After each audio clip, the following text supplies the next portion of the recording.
मध्यतराईको एउटा गाउँ सर्लाहीको सदरमुकाम मलंगवाबाट झण्डै 16 किलोमिटर पूर्वमा छ हरिपुरवा गाउँ। यस गाउँबाट थुप्रै युवा कमाउन विदेश गएका छन्। तिनै मध्येका एक हुन् दिनेश शाह। दिनेश आजभन्दा 6 वर्ष अघि कमाउनका लागि मलेसिया उडेका थिए। 90,000 ऋण लिएर मलेसिया गएका उनी हाल परिवारको सम्पर्कमा छैनन्। मलेसिया गएको झण्डै 8-9 महिनासम्म फोन सम्पर्क गर्ने गरेका उनी लामो समय यता सम्पर्कमा नहुँदा परिवार चिन्तित छ। कुराकानीका लागि हामी दिनेशको घरमा पुग्दा उनकी श्रीमती किरण देवी शाह भाव विवल थिइन्। एकातिर श्रीमान बेखबर भएको पीड़ा छँदैछ, अर्कातिर हुर्किएका छोरीको बिहे कसरी गर्ने भन्ने चिन्ताले सताएको छ उनलाई। शादी ब्याह भी तो जबान में बेटी है।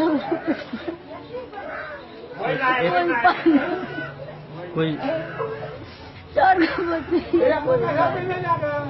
आमदनी के कति स्रोत है? आमदनी के कुछ भी नहीं। मतलब अभी केना खाई थी? अभी दुख से खाई थी। तन्ना मन का खेती तो वो बटैया लगा देने हमरा से हुई थी। तो केनो बटैया तो अलग से हुए दे थी। तनका बड़ा दुख से बकरी पठिया पट गई थी। वैसे केनो गुजर।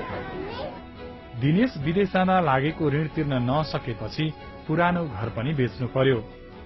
अहिले एउटा सानो छाप्रोमा बसेर श्रीमान आउने बाटो हेरिरहेकी किरण देवी उनलाई छिटो घर फर्किन आग्रह गर्छिन्। बाल बच्चा के दुख, घर वाली के दुख, कनै छो रोई छो, सब तरफ तरफ के मरी छो। बाबुला से कभी तो तमने माया लाग्छ त। उनलाई आफ्ना श्रीमान त्यति निष्ठुरी पनि छन् भन्ने लाग्दैन। कतै जेलमा परेर वा कसैले बन्धक पो बनाएर राखेका छन् कि भन्ने लाग्छ उनलाई।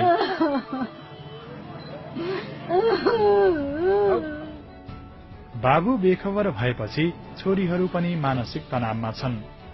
घरमा आफूले मान्ने गरेको देउताको फोटोसँगै बाबुको फोटो झुन्ड्याएर राखेकी दिनेशकी छोरी अर्चना एसएलसी पास गरेपछि त्यो भन्दा माथि पढ्न पाइनन्।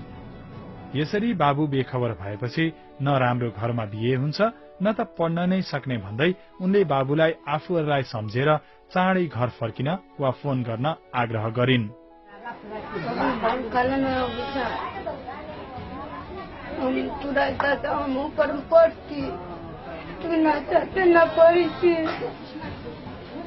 सब जिनके दुख है सब लोग सब पढ़ते सब कहे तोर बाबू कला न चल खमारी चाहिए। तपाईले यो तस्विरमा देखिएका दिनेश शाहलाई मलेसियामा कहीँ कतै देख्नु भएको छ भने 98 078 071 04 मा फोन गरेर परिवारलाई खबर गरिदिन सक्नुहुन्छ।